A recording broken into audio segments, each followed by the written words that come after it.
오늘 하나님께서 우리에게 주시는 말씀은 에베소서 1장 15절에서 19절까지의 말씀입니다. 함께 읽겠습니다. 이로 말미암아 주 예수 안에서 너희 믿음과 모든 성도를 향한 사랑을 나도 듣고 내가 기도할 때에 기억하며 너희로 말미암아 감사하기를 그치지 아니하고 우리 주 예수 그리스도의 하나님 영광의 아버지께서 지혜와 계시의 영을 너희에게 주사 하나님을 알게 하시고 너희 마음의 눈을 밝히사 그의 부르심의 소망이 무엇이며 성도 안에서 그 기업의 영광의 풍성함이 무엇이며 그의 힘의 위력으로 역사하심을 따라 믿는 우리에게 베푸신 능력의 지극히 크심이 어떠한 것을 너희로 알게 하시기를 구하노라. 아멘. 우리가 살아가는 이 시대를 일컬어서 그리스도인들은 은혜의 시대 또 성령의 시대라고 말하기도 합니다. 예수님께서 승천하시기 전에 내가 가면 보혜사 성령이 오실 것이다 라고 말씀을 하셨죠. 그리고 그 말씀하시는 대로 성령이 오순절에 임하셨죠.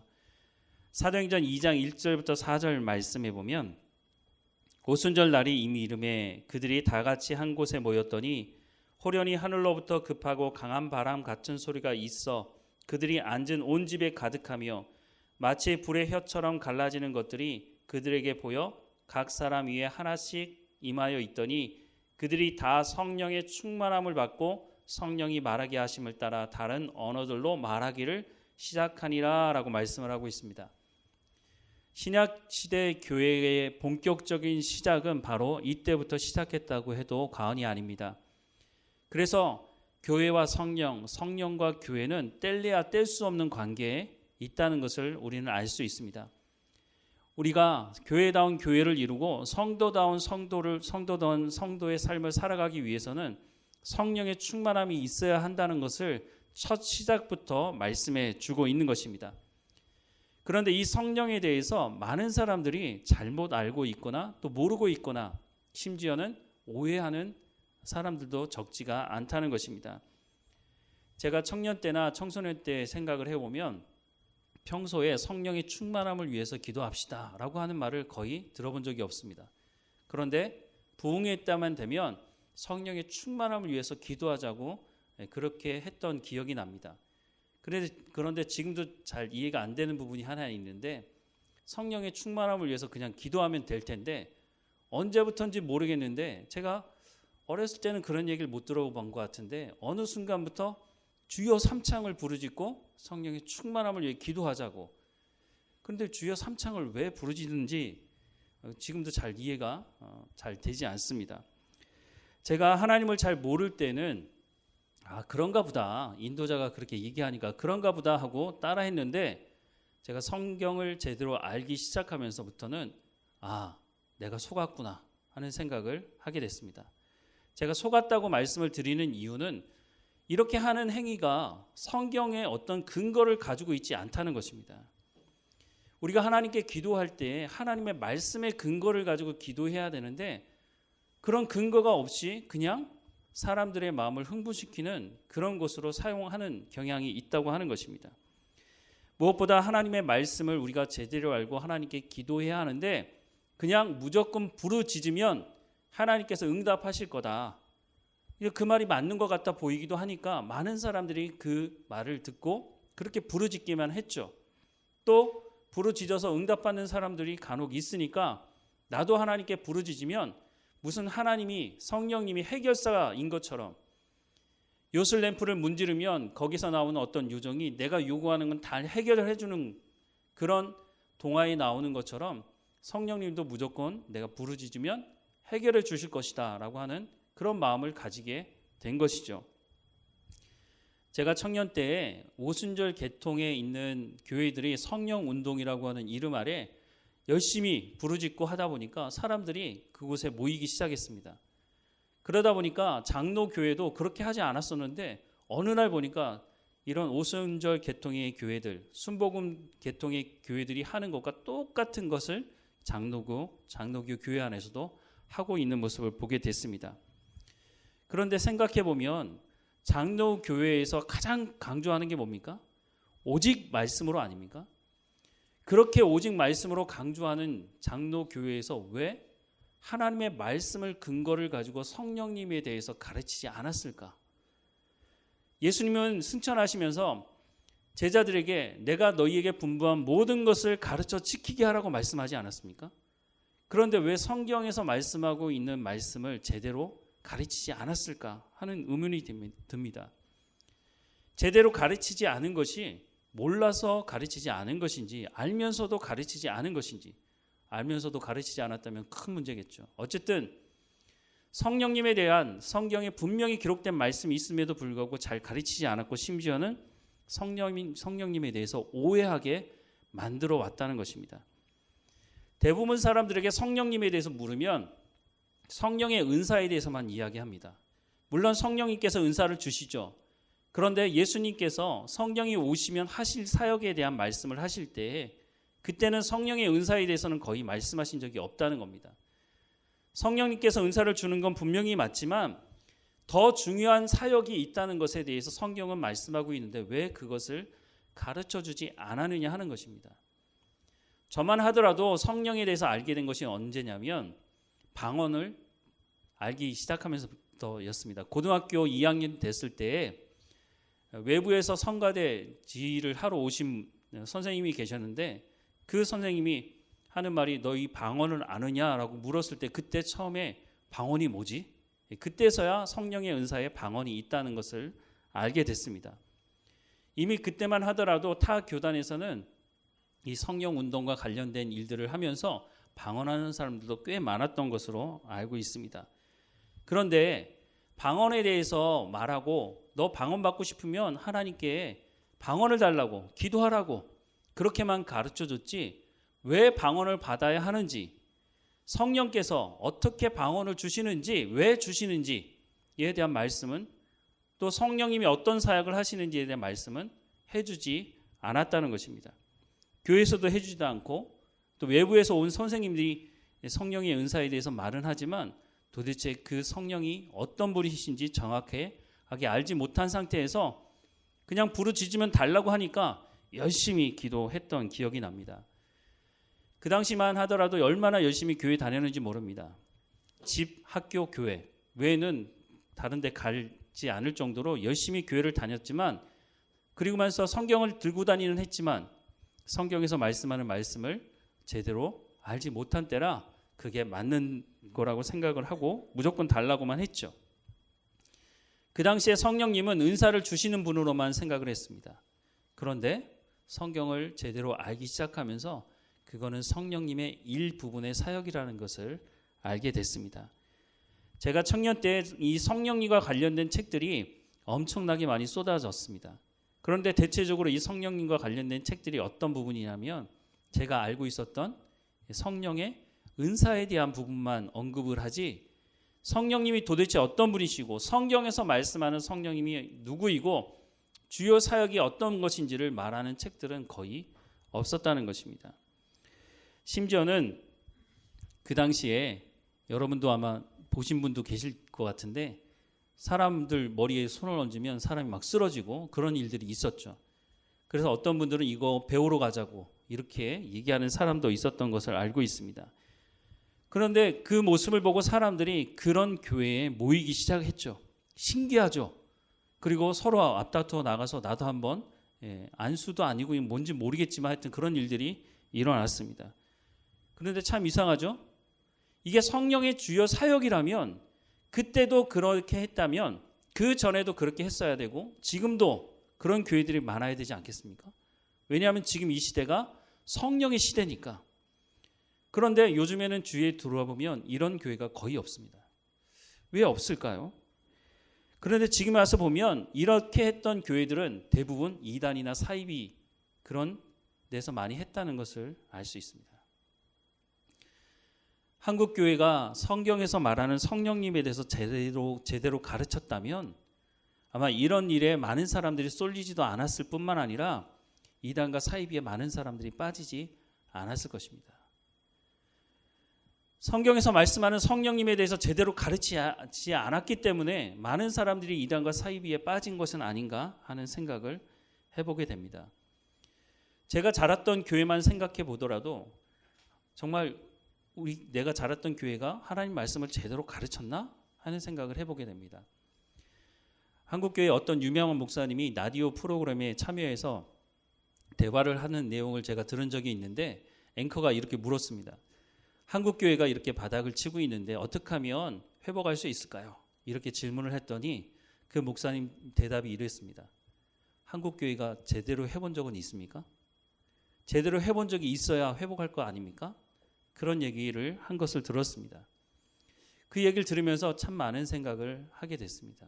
조금 전에도 말씀을 드렸지만 제가 자랐던 교회도 정말 오래된 교회고 성도들이 적지 않게 참여하고 예배드리는 교회인데, 어느 날 갑자기 제자훈련이 유행한다 싶으면 그전에는 없었던 제자훈련반이 생겨서 많은 사람들이 그 제자훈련반에 들어갑니다. 그런데 어느 순간 제자훈련반이 또 없어집니다. 그리고 언제 또 유행하는 프로그램이 있으면 그 유행하는 프로그램 또 하고, 또 시간 지나면 없어지고, 계속해서 무슨 프로그램만 반복하고, 설교를 듣고 나와도 내가 하나님의 말씀을 듣고 나온 것인지 아니면 재미있고 감동적인 예화만 듣고 나온 것인지, 하나님의 말씀을 듣기 위해서 예배 왔는데 하나님 말씀을 듣고 갔다고 생각하는 그런 시간이 별로 없었다는 것입니다. 큰 교회를 중심으로 어떤 말들을 하느냐면, 성도들이 교회에 오면 부담을 주지 말아야 된다는 겁니다.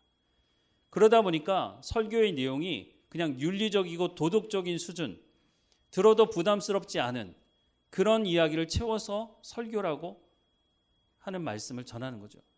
그러니 그 설교를 듣고 삶의 현장에 돌아가면 보면 물론 부담은 되지 않지만 십자가, 죄에 대해 말씀이 없어지고, 그러다 보니까 삶의 성장이 없고 변화가 없는 겁니다. 성경에는 분명히 성령의 열매에 대해 말씀을 하고 있는데 그 말씀을 살아내려고 하지 않고, 아, 참 좋은 말씀이다, 아, 감동되고 눈물도 난다, 그리고 돌아가지만 삶의 현장에서는 아무런 변화가 일어나지 않는 것입니다. 불량식품을 먹으면 어떻게 됩니까? 인스턴트 음식을 계속해서 먹으면 물론 맛있죠. 그러면 어떻게 되는 겁니까? 건강을 잃게 되는 것이죠. 우리가 하나님 말씀을 들을 때도 이제는 그런 시대를 살아가고 있지 않은가? 그런데 익숙해 있지 않은가 하는 생각을 하게 됩니다. 그래서 설교의 주요 내용이 어떤 내용입니까? 긍정적인 생각을 하라고, 그리고 성공하고 번영할 거라고.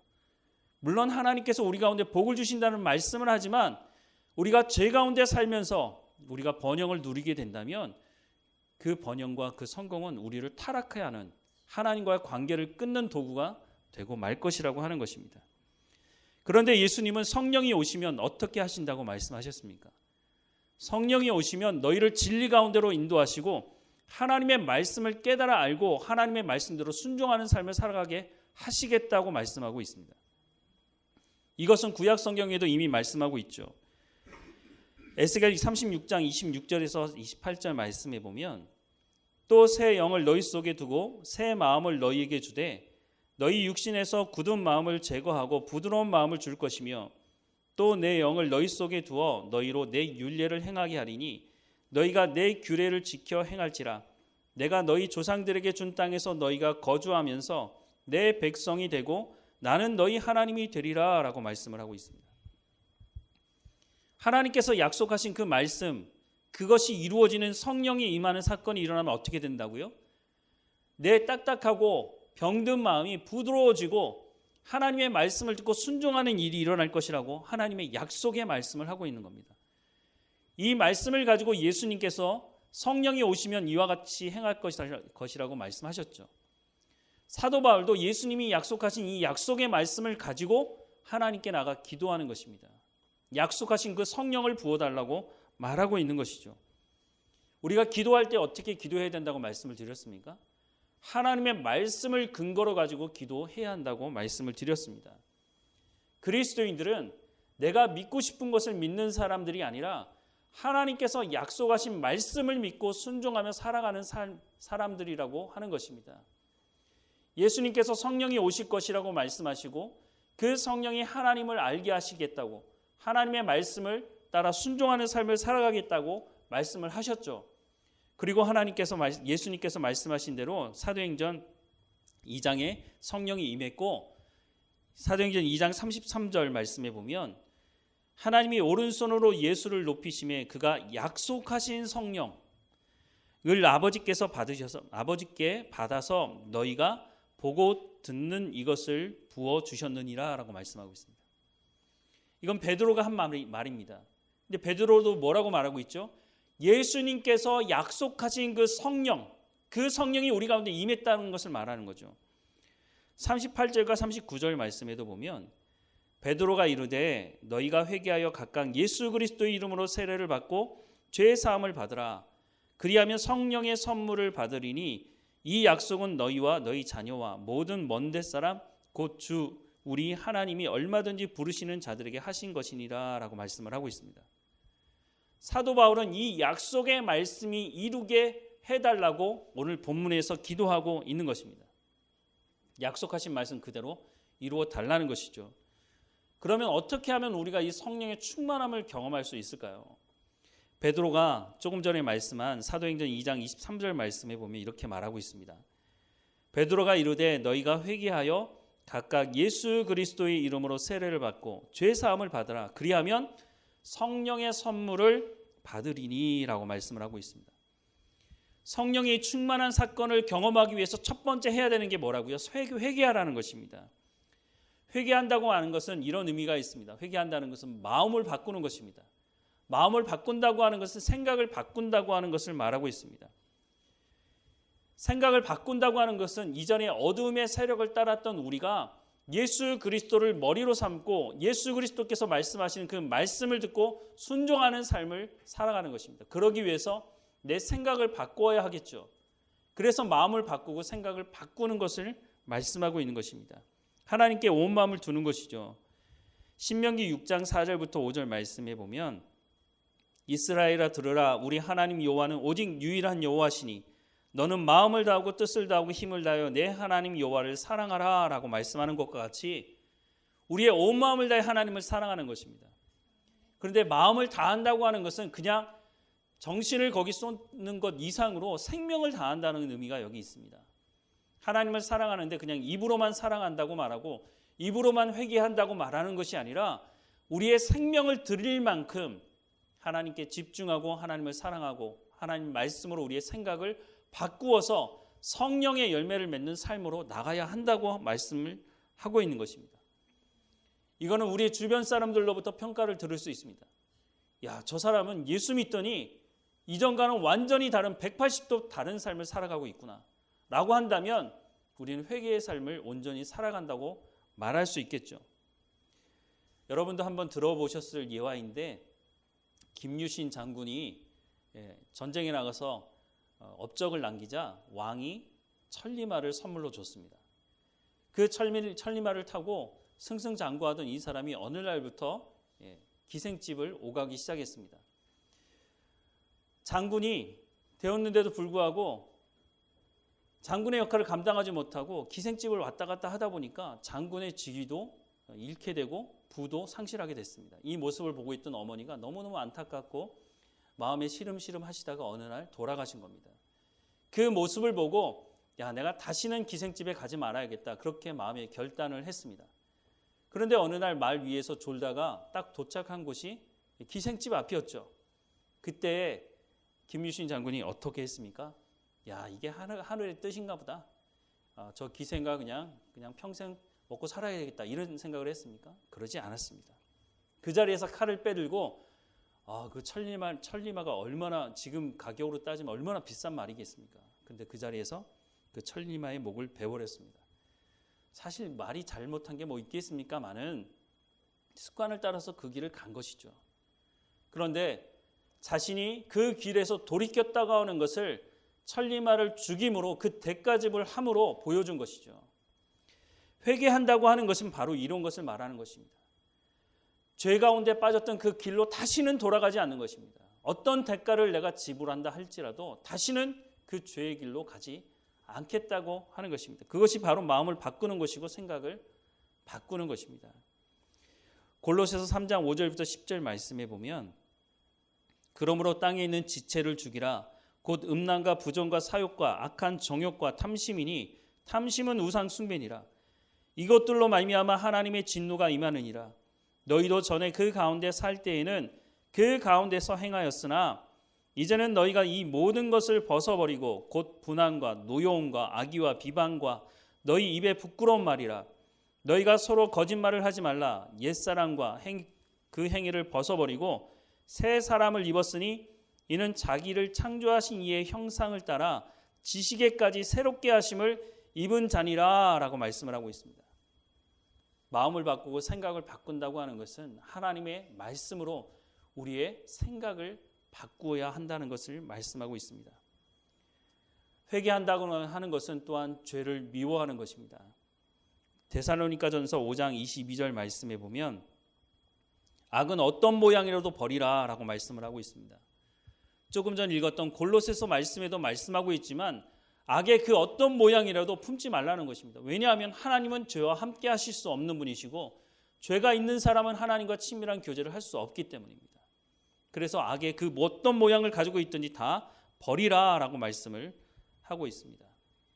그리고 해야 되는 것이 있는데 성령을 구하는 것입니다. 누가복음 11장 9절부터 13절은 이렇게 말씀하고 있습니다. 내가 또 너희에게 이르노니 구하라 그리하면 너희에게 주실 것이요 찾으라 그러면 찾아낼 것이요 문을 두드리라 그러면 너희에게 열릴 것이니 구하는 이마다 받을 것이요 찾는 이는 찾아낼 것이요 두드리는 이에게는 열릴 것이라. 너희 중에 아버지가 된 자로서 누가 아들이 생선을 달라 하는데 생선 대신에 뱀을 주며 알을 달라 하는데 정갈을 주겠느냐. 너희가 악할지라도 좋은 것을 자식에게 줄 줄 알거든 하물며 너희 하늘 아버지께서 구하는 자에게 성령을 주시지 않겠느냐라고 말씀하고 있습니다. 구하라 찾으라 문을 두드리라고 말씀하는 것으로 끝나지 않고 그 뒤에 뭐라고 더 얘기합니까? 또다시 구하는 이마다 찾는 이마다 두드리는 이마다 열릴 것이라고 말씀하고 여기서 끝나지 않고 또 말씀하지 않습니까? 너희에게 아버지가 된 자로서 누가 이들의 아들이 생선을 달라 하는데 뱀을 주고 알을 달라고 하는데 정갈을 줄 사람이 누가 있겠느냐. 어떻게 보면 똑같은 말씀을 계속 반복하고 있는 것이죠. 그런데 여러분 이 말씀을 어디에 적용을 하셨습니까? 예수님의 결론은 이렇습니다. 13절에 너희가 악할지라도 좋은 것을 자식에게 줄 줄 알거든 하물며 너희 하늘 아버지께서 구하는 자에게 무엇을 주신다고요? 성령을 주시지 않겠느냐라고 말씀하고 있습니다. 그러니까 예수님께서 무엇을 구하라고 말하고 있는 겁니까? 무엇을 찾으라고, 무엇을 위해서 문을 두드리라고 말씀하고 있는 겁니까? 보통 이 말씀을 우리는 기억하면 내 성공, 내 번영, 물질적인 풍요 이것만 생각합니다. 그래서 하나님께 구하는 것이고 그래서 하나님께 찾는 것이고 그래서 하나님께 문을 두드리려고 하는 것입니다. 그런데 이 말씀의 결론은 그런 것이 아니라 성령이 너희에게 임하기를 기도하라는 것입니다. 그것을 구하고 찾고 문을 두드리라고 성령 예수님께서 말씀하고 있는 것입니다. 이것은 또한 예수님께서 우리 가운데 주시는 약속의 말씀이라고 하는 것입니다. 그리고 성령의 충만함을 위해서 기도할 때는 자원함으로 해야 합니다. 누가 강요해서 그런 것이 아니라 내가 자원함으로 해야 된다는 것입니다.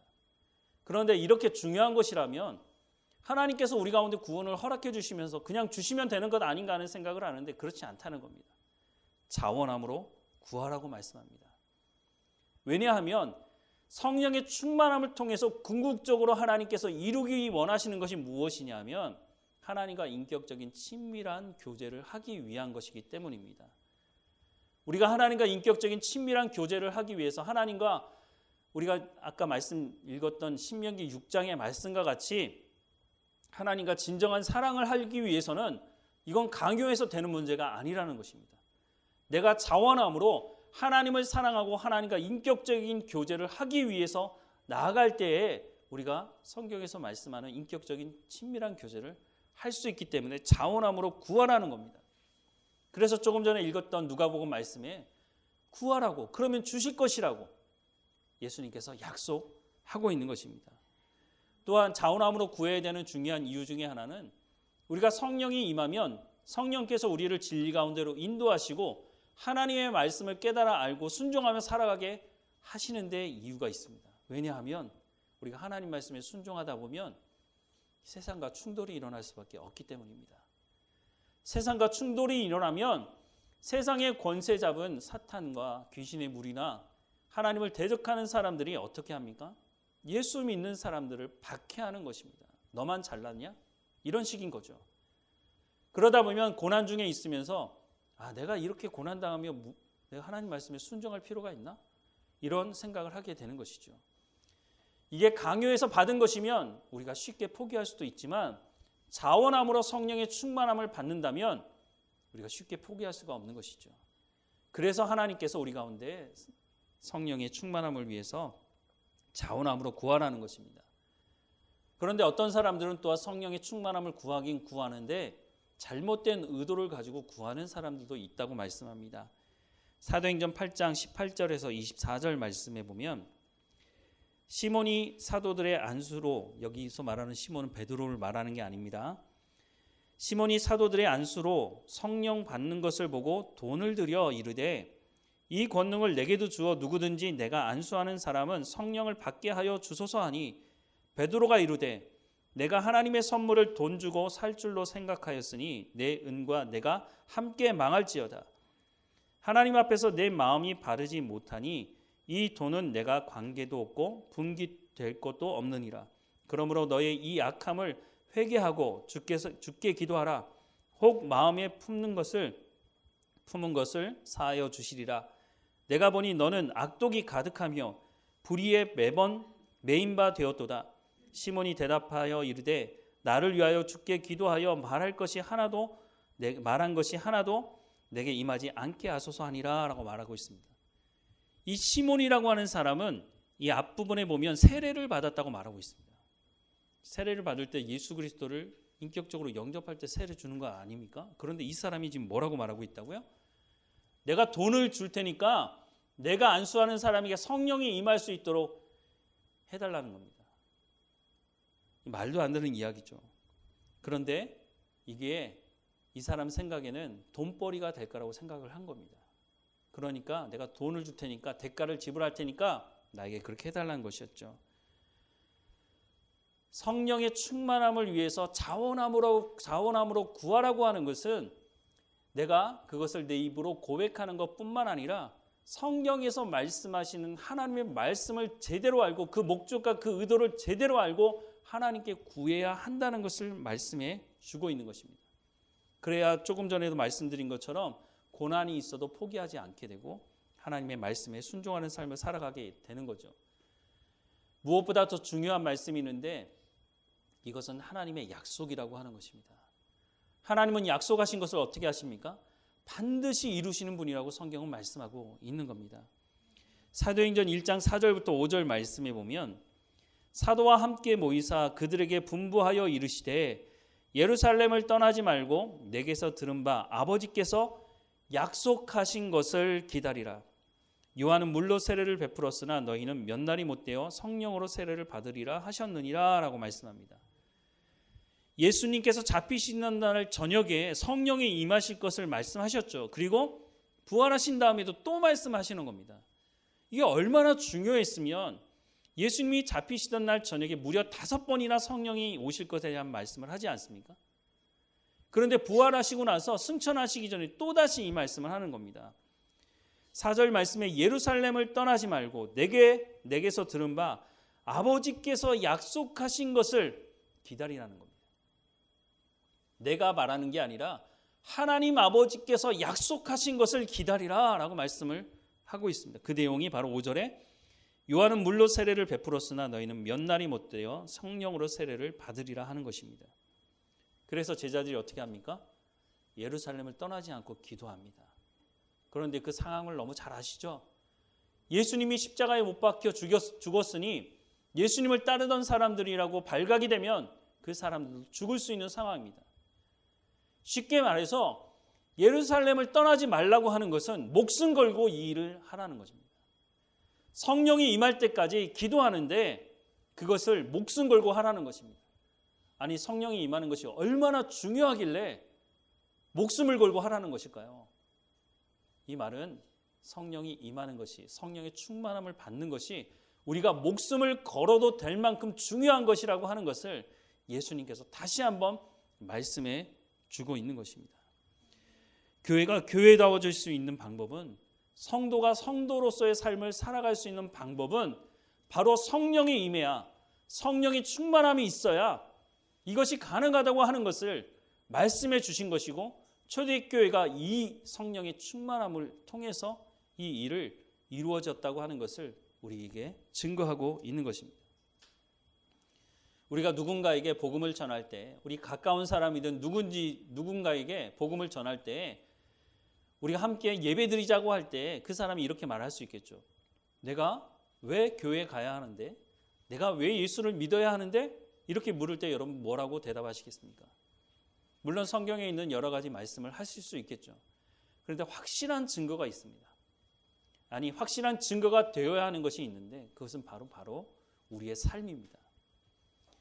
내가 예수 믿고 나서 내 삶이 이렇게 바뀐 것을 너는 보지 않느냐? 그러면 그 사람이 바뀐 것을 확인할 수 있다면 뭐라고 말하겠습니까? 부인할 수 없는 사실이죠. 야, 저 사람이 예수 믿던지 완전히 바뀌었네? 180도 바뀐 삶을 살았네? 그러면 우리가 100마디 말하는 것보다 우리의 삶의 변화된 열매를 보여준다면 그것보다 확실한 증인의 역할을 감당할 것이 없을 것입니다. 요한일서 5장 14절부터 15절에 이렇게 말씀을 하고 있습니다.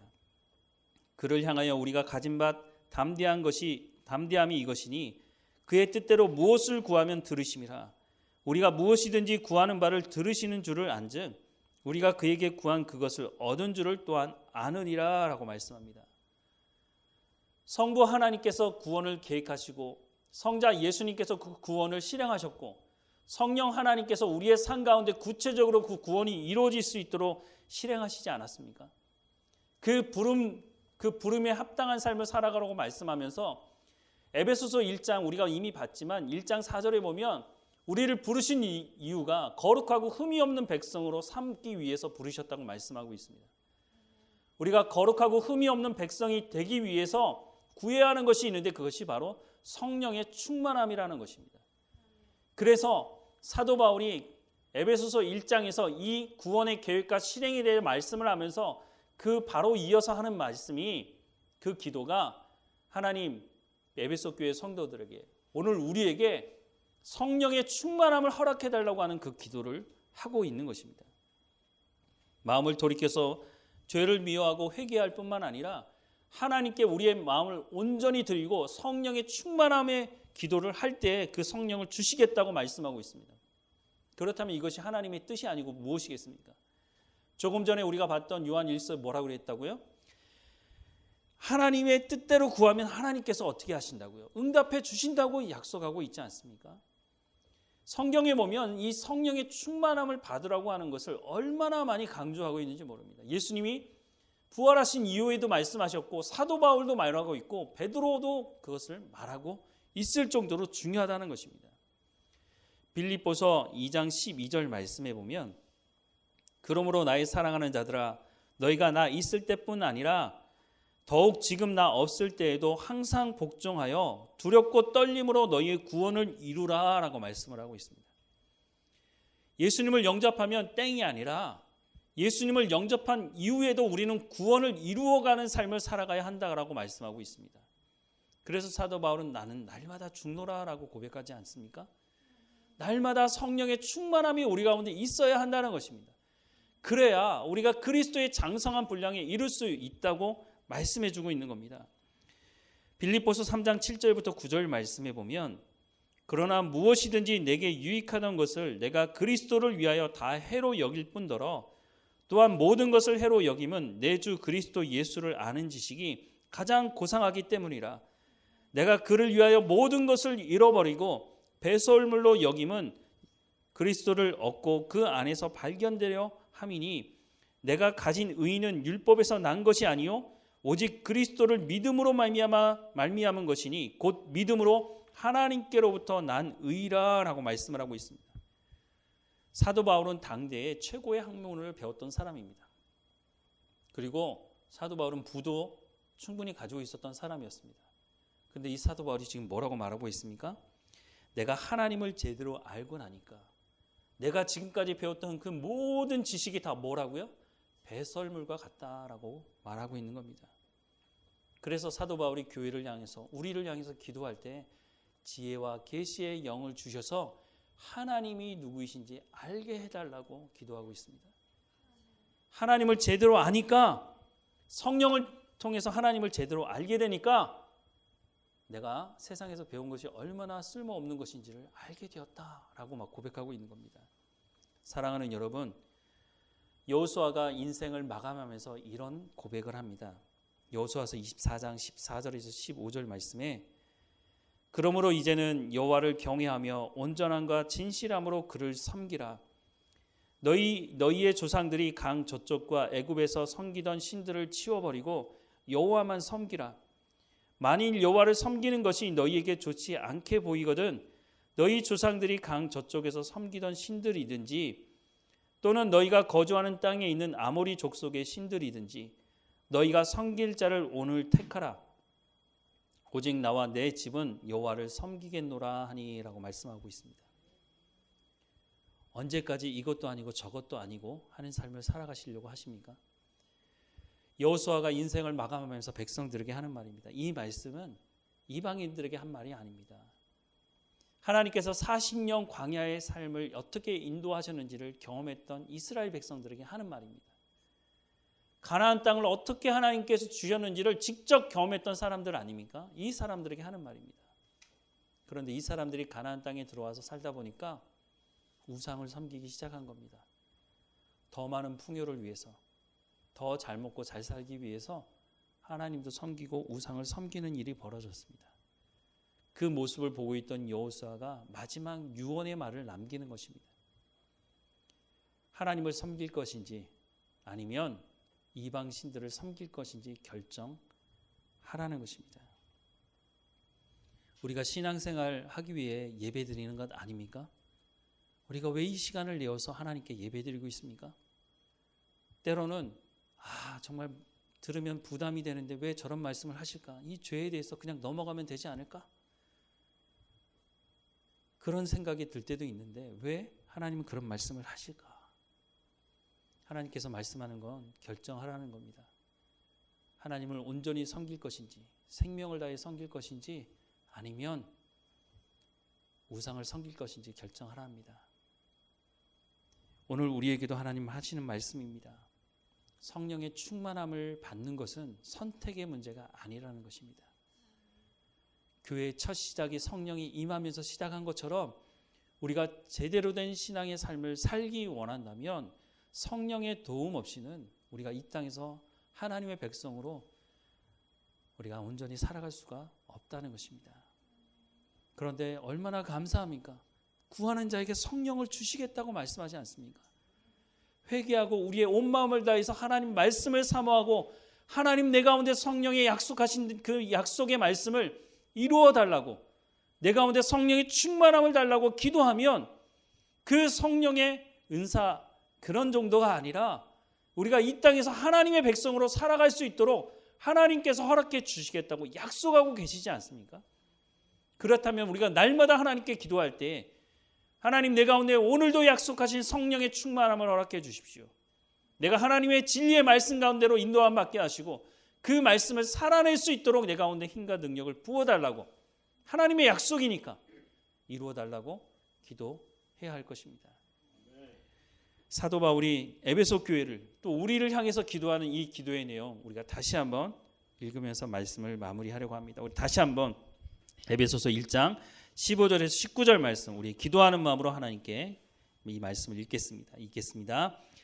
이로 말미암아 주 예수 안에서 너희 믿음과 모든 성도를 향한 사랑을 나도 듣고 내가 기도할 때에 기억하며 너희로 말미암아 감사하기를 그치지 아니하고 우리 주 예수 그리스도의 하나님 영광의 아버지께서 지혜와 계시의 영을 너희에게 주사 하나님을 알게 하시고 너희 마음의 눈을 밝히사 그의 부르심의 소망이 무엇이며 성도 안에서 그 기업의 영광의 풍성함이 무엇이며 그의 힘의 위력으로 역사하심을 따라 믿는 우리에게 베푸신 능력의 지극히 크심이 어떠한 것을 너희로 알게 하시기를 구하노라. 아멘. 기도하겠습니다. 사랑과 은혜가 풍성하신 하나님, 하나님의 약속의 말씀을 의지하며 기도합니다. 구하는 자에게 성령을 주시겠다고 약속하셨으니 그 약속의 말씀을 우리의 삶 가운데 이루어 주옵소서. 성령을 통해서 하나님이 누구이신지 알게 하시고 우리의 마음의 눈을 밝혀서 하나님의 부르심의 소망이 무엇인지, 또한 그 기업의 풍성함이 무엇이고 그 힘의 위력으로 역사하심을 따라 믿는 우리에게 베푸신 능력의 지극히 크심이 어떠한 것인지 알게 하시겠다고 약속하신 그 약속의 말씀이 우리의 삶 가운데 이루어질 수 있도록 은혜를 베풀어 주옵소서. 하나님, 우리가 그리스도의 장성한 분량에 이룰 수 있도록 날마다 성령의 충만함을 우리를 통해 구하게 하시고 그 구함을 통해 응답받게 하시고 우리의 삶을 통해서 복음이 증거되는 증인의 역할 감당할 수 있도록 하나님 인도해 주옵소서. 하나님의 말씀이 우리의 삶 가운데 중심이 되게 하시고 우리의 삶을 이끌어가는 삶이 될 수 있도록 다시 한번 간절히 구합니다. 성령의 충만함을 우리 각 사람 가운데 부으시고 필요한 은사도 베풀어 주셔서 교회의 몸을 세울 수 있도록 하나님 인도해 주옵소서. 하나님, 우리의 입술에 하나님 말씀을 붙이시고 그 말씀의 역사가 일어나는 것을 볼 수 있도록 하나님 다시 한번 간절히 구하오니 하나님 이루어 주옵소서. 이 한 주일을 살 동안 성령의 인도하심 쫓아 살아가는 삶이 될 수 있도록 우리의 삶의 현장을 주님 주관해 주시고 하나님의 말씀이 열매로 맺어지는 삶의 현장이 될 수 있도록 인도해 주옵소서. 날마다 우리를 승리케 하실 하나님을 찬양하고 예수님의 이름으로 기도합니다. 아멘.